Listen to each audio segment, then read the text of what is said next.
Hi guys, welcome to study couch. तो आज हम इंग्लिश ग्रामर के टिप्स एंड ट्रिक्स के इस सेक्शन में बात करेंगे रिलेटिव प्रोनाउंस के बारे में। रिलेटिव प्रोनाउंस क्या होते हैं, कौन कौन से रिलेटिव प्रोनाउंस होते हैं और उनको किस तरह से यूज़ किया जाए जिससे कि किसी भी सेंटेंस में एरर को फाइंड आउट कर लिया जाए इजीली। और उसके बाद हम कुछ क्वेश्चन सॉल्व करेंगे रिलेटिव प्रोनाउंस की एरर से related. Okay, so let's start. तो नॉर्मली एग्जाम्स में इस टाइप के क्वेश्चंस आते हैं, जैसे यहाँ पे एक क्वेश्चन है, they told nothing which could help me. तो यहाँ पे विच आएगा या दैट आएगा, ये फाइंड आउट हमें करना है। तो इस टाइप के क्वेश्चंस को कैसे हम सॉल्व करें, इसके बारे में बात करेंगे। तो उससे पहले हम बात कर लेते हैं रिलेटिव प्रोनाउंस एक्चुअली में होते क्या हैं। बेसिकली वो प्रोनाउंस होते हैं जो कि कोई भी क्लॉज या फ्रेज जो होता है या फिर किसी नाउन और प्रोनाउन को एक दूसरे से कनेक्ट करने के लिए यूज़ किए जाते हैं। और अगर नेमली इनकी बात करें तो हु, हुम, विच, हुएवर, हुमेवर, विचएवर, दैट, इस टाइप के प्रोनाउंस को हम रिलेटिव प्रोनाउंस बोलते हैं। और कभी कभी वाट, वनेवर और व्हेन, इस टाइप के रिलेटिव प्रोनाउंस भी यूज़ कर लिए जाते हैं। तो इनको कैसे यूज़ किया जाए उन सब के बारे में चलो बात करते हैं अब। ओके, सो रिलेटिव प्रोनाउंस जैसे अब बात करेंगे हम हु के बारे में। जो हु जिसका मतलब होता है कौन, और जो रिलेटिव प्रोनाउंस में इसका मतलब जो होता है जो कि लोगों के लिए और पेट एनिमल्स के लिए यूज़ किया जाता है। और विच जिसका मतलब होता है जिसका, जो एनिमल्स और चीज़ों के लिए यूज़ किया जाता है। और दैट जो होता है वो पीपल्स, एनिमल्स और चीज़ों तीनों के लिए यूज़ किया जाता है। ओके, और हुम जो होता है वो पीपल, लोगों के लिए ही नॉर्मली यूज़ किया जाता है। और हुज जो है वो लोगों के लिए और एनिमल्स के लिए यूजुअली यूज़ किया जाता है, बट कभी कभी ये पॉजेसिव केस में भी यूज़ कर लिया जाता है। ओके, तो कुछ इंपॉर्टेंट जो रिलेटिव प्रोनाउंस हैं उनके बारे में अब बात करते हैं। जैसे हु और हुम के बारे में हम बात करते हैं। हु का जो नॉर्मली यूज़ होता है वो लोगों के लिए यूज़ होता है, और लोगों में भी सब्जेक्ट के स्थान पे इसका यूज़ किया जाता है। ओके, जैसे यहाँ पे एक एग्जांपल है, ठीक है, the woman is my friend, और फिर दूसरा सेंटेंस है the woman called you. Okay, तो इस टाइप के सेंटेंस में हम हु का यूज़ कैसे करें।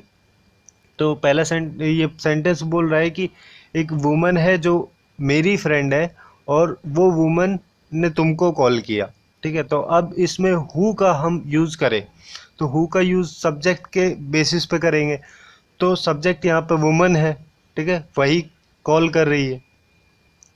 तो इसका सेंटेंस परफेक्ट सेंटेंस बन जाएगा the woman who called you is my friend. Okay, इस टाइप से सब्जेक्ट के बाद यूज़ किया जाता है हु का, और ये सब्जेक्ट के लिए ही रेफरेंस देता है। ओके, और अगर हम बात करें हुम की, इसका भी लोगों के लिए यूज़ किया जाता है, बट इसको ऑब्जेक्ट के लिए यूज़ किया जाता है। जब कोई भी पर्सन ऑब्जेक्ट की तरह काम कर रहा होगा तो उसके लिए हुम का यूज़ किया जाएगा। जैसे ऊपर वाले एग्जाम्पल को अगर हम लें, the woman is my friend, you called the woman. ठीक है, ये स्टेटमेंट है। स्टेटमेंट ये है कि वुमन माई फ्रेंड, मेरी फ्रेंड है और तुमने उस वुमन को कॉल किया है। ठीक है, तो अब इस स्टेटमेंट में हमें हुम यूज़ करना है, और यहाँ पे हुम किसके लिए यूज़ होगा, यहाँ पे यूज़ होगा यू के लिए। क्यों होगा, क्योंकि यू ही यहाँ पे ऑब्जेक्ट है। ओके, तो यहाँ पे इसके लिए स्टेटमेंट बनेगा the woman whom you called is my friend. वो वुमन जिसको तुमने कॉल किया वो मेरी फ्रेंड है। तो इस टाइप से हु और हुम का यूज़ किया जाता है। तो नॉर्मली अगर हम देखें तो अगर ही और सी के बारे में बात हो रही है, ठीक है, तो हम हु का यूज़ करेंगे। और अगर हिम और हर के बारे में बात हो रही है तो हम हुम का यूज़ करेंगे। और दोनों जो ये हैं पर्सन्स के लिए ही यूज़ किए जाते हैं। ओके, और अगर हम बात करें विच और दैट की, ठीक है, विच और दैट जो जिनका मतलब जिसका ही होता है, दोनों का सिमिलर मीनिंग है। तो इन दोनों को कब यूज़ किया जाता है, जब अगर रिलेटिव प्रोनाउन ऑब्जेक्ट है, ठीक है, उस केस में विच का यूज़ किया जाता है, ना कि दैट का। जैसे यहाँ पे एग्जांपल के तौर पे देखिए, this is the house in which I lived when I first came to the United States. ठीक है, ये वो घर है जिसमें मैं रहा था जब फर्स्ट टाइम यूनाइटेड स्टेट्स आया था। ओके, इन विच यूज़ किया गया है यहाँ पे। ओके, और दूसरा एग्जांपल देखें, जैसे कि the tree under which they had there picnic was the largest and oldest in the park. ठीक है, जिस पेड़ के नीचे उन लोगों ने अपना पिकनिक मनाया वो सबसे बड़ा और पुराना पेड़ था उस पार्क का। ओके, तो इस टाइप से विच का यूज किया जाता है इन केसेस में जहां पे रिलेटिव प्रोनाउंस ऑब्जेक्ट की तरह काम करता है, वहां पे विच का यूज किया जाता है। और सुपरलेटिव्स अगर आ जाएं किसी भी सेंटेंस में, सुपरलेटिव्स अगर आ जाती हैं तो उनके बाद दैट का यूज किया जाता है। जैसे नेक्स्ट एग्जांपल है यहाँ पे, this is the best apartment that is available. तो यहाँ पे सुपरलेटिव अगर आने की वजह से दैट का यूज किया गया है। ओके, तो अब हम बात करते हैं विच एंड दैट की। तो बात ही करें तो उसका जो सेकंड स्टेटमेंट है कि अगर नॉन आइडेंटिफाइंग रिलेटिव क्लॉजेज हो तब हम विच का यूज करेंगे, ना कि दैट का। जैसे नॉन आइडेंटिफाइंग रिलेटिव क्लॉज जो है, जैसे कि यहाँ पे एग्जांपल दे सकते हैं, water which is essential for life must be conserve. तो यहाँ पे वाटर जो कि लाइफ के लिए काफ़ी एसेंशियल है, ठीक है, वो कंजर्व किया जाना चाहिए। ठीक है, तो यहाँ पे मेन सेंटेंस जो है वाटर मस्ट बी कंजर्व। ठीक है, और ये जो नॉन आइडेंटिफाइंग रिलेटिव क्लोज यहाँ पे यूज है वो है which is essential for life. ठीक है, इसकी वजह से, होने या ना होने की वजह से कोई सेंटेंस पे इफेक्ट पड़ता नहीं है। सेंटेंस अगर डायरेक्टली भी ऐसा होता वाटर मस्ट बी कंजर्व तो भी उसका मीनिंग होता है। तो इस टाइप के केसेस में विच का यूज़ किया जाता है। ओके, और नेक्स्ट एग्जांपल जैसे हम देखें, the house that I bought last year is in Delhi. ठीक है, यहाँ पे हम दैट का भी यूज़ कर सकते हैं और विच का भी यूज़ कर सकते हैं। ठीक है, यहाँ पे मेन जो स्टेटमेंट है, मेन स्टेटमेंट है आई बॉट लास्ट ईयर। ठीक है, अब क्या लास्ट ईयर उन्होंने बॉट किया, वो किया हाउस। तो दोनों अलग अलग हैं स्टेटमेंट और दोनों एक दूसरे को हेल्प कर रहे हैं आइडेंटिफाई करने में करेक्टली क्या चीज़ के बारे में बात हो रही है। तो इस वजह से यहाँ पे दैट भी यूज किया जा सकता है और विच भी यूज किया जा सकता है। तो अभी तक तो हम बात कर रहे थे कि किन किन केसेस में विच को प्रेफर किया जाता है दैट के कंपैरिजन में, बट कुछ केसेस ऐसे भी हैं जिनमें दैट को प्रेफर किया जाता है विच के कंपैरिजन में। जैसे कि अगर किसी भी सेंटेंस में all, anything, everything, few, little, many, much, nothing, none, something, इस टाइप के अगर वर्ड्स आए, ठीक है, उस किसी भी सेंटेंस में अगर इस टाइप के वर्ड्स आए तो उस सेंटेंस में विच का यूज़ ना करके हम दैट का यूज़ करेंगे। ठीक है, जैसे कि यहाँ पे एक एग्जांपल देख लेते हैं, the she had something in her hand that she try to hide from us. उसके हाथों में कुछ था जिसको वो हमसे छुपाने की कोशिश कर रही थी। ठीक है, तो यहाँ पे हम विच का यूज़ ना करके दैट का यूज़ करेंगे। ठीक है, क्यों करेंगे, क्योंकि यहाँ पे देखो समथिंग वर्ड है। ठीक है, तो इस टाइप के वर्ड जैसे all, anything, everything, few, little, many, much, nothing, none और समथिंग, इस टाइप के अगर वर्ड्स आ जाते हैं किसी भी सेंटेंस में तो वहाँ पे हम दैट का यूज़ करेंगे। ओके, अब बात करते हैं हम वाट की। वाट का मतलब जो होता है रिलेटिव प्रोनाउंस में अगर इसका यूज़ किया जाता है तो इसका यूज़ बेसिकली कोई भी आइडिया या फिर चीज़ों के लिए नॉर्मली इसका यूज़ किया जाता है। जैसे एग्जांपल से समझते हैं। ठीक है, एक स्टेटमेंट है सी सेड दिस, एक और दूसरा स्टेटमेंट है इट मेड मी क्राई। ठीक है, तो उसने कुछ कहा, उसने ये कहा और मेरे को रोना आ गया। ठीक है, तो इस स्टेटमेंट में अगर हम रिलेटिव प्रोनाउंस का यूज़ करें तो अच्छा बनाने के लिए सेंटेंस को नॉर्मली, तो यहाँ पे करेंगे हम what she said made me cry. ठीक है, यहाँ पे जो व्हाट जो है वो बेसिकली जो उसके जो उसने जो कहा है, मतलब कुछ कहा है, उसके वर्ड्स के थ्रू जो उसका इमोशन कन्वे किया गया है उसको रिप्रेजेंट कर रहा है यहाँ पे व्हाट।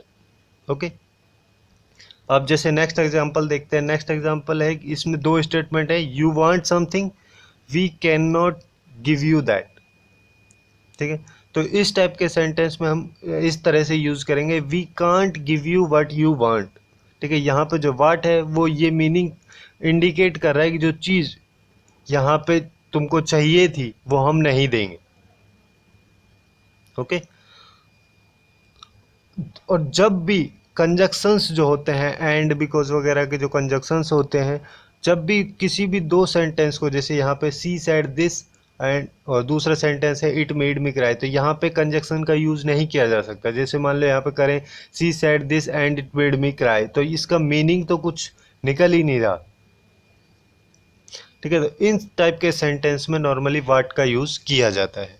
ओके, सो अब हम बात करते हैं तीन अलग टाइप के रिलेटिव प्रोनाउंस, वेयर, व्हेन और वाई, इन तीनों के बारे में। ठीक है, फॉर्मल इंग्लिश में इनका कोई जगह नहीं होती है, कभी भी यूज़ नहीं किए जाते हैं फॉर्मल इंग्लिश में। ठीक है, जब भी हम इनको देखे हैं ये इनफॉर्मल इंग्लिश में ही यूज़ किए जाते हैं, इनफॉर्मल सिचुएशंस जो होती हैं उन सब में ही यूज़ किए जाते हैं। बट देखने से ऐसा लगता है कि ये फॉर्मली भी यूज़ किए जाते होंगे, बट ये नहीं किए जाते हैं। ठीक है, तो एक एक करके इनके बारे में बात करते हैं। जैसे वेयर है, वेयर का जगह के लिए यूज़ किया जाता है नॉर्मली ये रिलेटिव प्रोनाउन जो है। इनफॉर्मल तरीके में जैसे एग्जांपल से अगर हम समझे तो एग्जांपल यहाँ पे ये एक, this is the place where I met him for the first time. देखने से पूरा सही लग रहा है, सेंटेंस का मीनिंग भी सही है। ठीक है, बट ये करेक्ट नहीं है। ठीक है, इसको फॉर्मली अगर हम बोलेंगे तो फॉर्मली वेयर का यूज़ ना करके हम विच का यूज़ करेंगे, और विच के पहले अगर हम एट लगा देते हैं तो उसका एट विच जो होता है उसका मीनिंग किसी भी जगह को रिप्रेजेंट करने के लिए होता है। ठीक है, तो इसका फॉर्मल सेंटेंस हो जाएगा, this is the place at which I met him for the first time. Okay, और दूसरा स्टेट एग्जाम्पल हम देख लेते हैं, जैसे कि the eastern Himalayas mostly consist of evergreen forest where there is no seasonal loss of leaves. Okay, तो यहाँ पे ईस्टर्न हिमालयाज जो है वहाँ पे एवरग्रीन फॉरेस्ट पाया जाता है जहाँ पे कि पत्तियों का कोई सीजनल लॉस नहीं होता है, इस टाइप का इसका मीनिंग है। तो इसमें भी वेयर नहीं यूज़ किया जाएगा। ठीक है, ये जगह को रिप्रेजेंट कर रहे हैं। ठीक है, एट विच किसी प्लेस को रिप्रेजेंट करने के लिए किया जाता है, किसी एग्जैक्ट प्लेस को। ठीक है, और यहाँ पे जो ईस्टर्न हिमालयाज है वो एक रीजन को रिप्रेजेंट कर रहे हैं। ठीक है, रीजन मतलब और फॉरेस्ट टाइप का रीजन है, वहाँ पे एवरग्रीन फॉरेस्ट पाया जाता है, तो वहाँ उसके लिए हम यूज़ करेंगे एट विच ना करके इन विच। ठीक है, तो इसके लिए फॉर्मल सेंटेंस हो जाएगा, the eastern Himalaya mostly consist of evergreen forest in which there is no seasonal loss of leaves. Okay, और अगर हम वैन की बात करें तो वैन का नॉर्मली रिलेटिव प्रोनाउन के लिए यूज़ टाइम के लिए किया जाता है। ओके, और ये भी इनफॉर्मल तरीके से ही किया जाता है। तो एग्जांपल से हम समझ लेते हैं कि कोई भी स्टेटमेंट दिया हुआ है। ठीक है, जैसे the day when I joined my office in Delhi was awesome. ठीक है, देखने से बिल्कुल सही लग रहा है और करेक्ट भी लग रहा है, मीनिंग भी पूरा कंप्लीट ही है, लेकिन ये इनफॉर्मल टाइप का सेंटेंस, इसको फॉर्मल में बनाने के लिए हम व्हेन का यूज़ नहीं करेंगे, उसकी जगह पे टाइम को रिप्रेजेंट करने के लिए हम यूज़ करते हैं ऑन विच का। ठीक है, तो इसके लिए फॉर्मल सेंटेंस होगा, the day on which I joined my office in Delhi was awesome. Okay, और अब बात करते हैं वाई की। वाई का मतलब जो रिलेटिव प्रोनाउन वाई है इसका मेनली यूज़ रीजंस के लिए किया जाता है, जब स्टेटमेंट में रीजन दिया जाता है। जैसे यहाँ पे हम देखें एक इनफॉर्मल सेंटेंस है, do you know the reason why she quit the job. ठीक है, तो यहाँ पे वो रीजन के बारे में बात कर रहे हैं। ठीक है, तो इसमें भी वाई का यूज़ नहीं किया जाएगा फॉर्मली तरीके से। अगर हम बात करें तो इसमें वाई की जगह फॉर विच का यूज़ किया, जिसके लिए। ठीक है, तो करेक्ट स्टेटमेंट हो जाएगा, do you know the reason for which she quit the job. Okay, और कभी भी वाई को दैट से रिप्लेस मत करना। ठीक है, और जैसे मान लो अगर करते हैं तो क्या होता है, जैसे एक एग्जांपल देखते हैं, what happen to her that she left the job. ठीक है, उसके साथ क्या हुआ जिसकी वजह से उसने जॉब छोड़ दी। अगर हम यहाँ पे वाई का यूज़ करते हैं, what happen to her why she left the job, उसके साथ क्या हुआ जो जॉब छोड़ दी, लेकिन मीनिंग जो है इसका एकदम गलत निकल के आता है। ओके, तो इस वजह से कभी भी दैट की जगह पे वाई का यूज़ नहीं करते हैं। ओके, सो ये थे कुछ रिलेटिव प्रोनाउंस जिनको कैसे यूज़ किया जाए, उनके रूल्स एंड ट्रिक्स वगैरह के बारे में हमने बात की। तो इन सब के लिए एक प्रैक्टिस सेट भी है, यहाँ पे 5 क्वेश्चन है, इनको कैसे सॉल्व करें, ठीक है, और इनके क्या क्या आंसर्स होंगे और कहाँ पे इसमें मिस्टेक्स हैं वो हमें फाइंड आउट करनी है। जैसे पहला स्टेटमेंट है I can not give you which you want, ठीक है, तो इसमें करेक्ट क्या आएगा, विच ना आके यहाँ पे आएगा what, I can not give you what you want, ठीक है, इस टाइप का एग्जाम्पल हमने पहले भी किया है। ओके, सो नेक्स्ट है, तो this is the place at which Picasso lived, ठीक है, ये वो प्लेस है जहाँ पे पिकासो रहा था, ठीक है, तो यहाँ पे बेसिकली प्लेस के लिए जो प्रपोजिशन यहाँ पे यूज की जाएगी वो एट ना करके इन यूज की जाएगी, ठीक है, तो करेक्ट स्टेटमेंट होगा this is the place in which Picasso lived, ठीक है। थर्ड है the day in which I went to see Jane, okay, तो थर्ड स्टेटमेंट में क्या होगा कि इन विच तो आएगा नहीं, डे के बारे में अगर हम बात करें तो डे के लिए हमेशा ऑन का प्रपोजिशन का यूज किया जाता है, ओके, तो इसके लिए करेक्ट स्टेटमेंट होगा the day on which I went to see Jane, okay. तो फोर्थ स्टेटमेंट है with who were you talking, ठीक है, इसमें मेन प्रॉब्लम यहाँ पे हु पे है, ठीक है, हु जो होता है नॉर्मली सब्जेक्ट के लिए यूज किया जाता है और यहाँ पे जो यूज सेंटेंस जो बात कर रहा है वो ऑब्जेक्ट के बारे में बात कर रहा है, तो यहाँ पे हु का यूज ना करके हम यूज करेंगे हुम का, ओके, तो करेक्ट स्टेटमेंट होगा with whom were you talking, ठीक है। नेक्स्ट स्टेटमेंट है perhaps this is the best thing that you can do for her, तो इस क्वेश्चन में कोई भी एरर नहीं है, ठीक है, यहाँ पे देखो थिंग यूज किया गया है, तो इस टाइप के जो वर्ड्स यूज किए जाते हैं तो उनमें दैट का यूज किया जाता है ना कि विच का, ओके, सो इस वजह से ये स्टेटमेंट करेक्ट है। सो आज के लिए बस इतना ही। Hope you guys find it useful and if you find it useful then do like share and subscribe to study Couch. Thanks for watching and have a good day.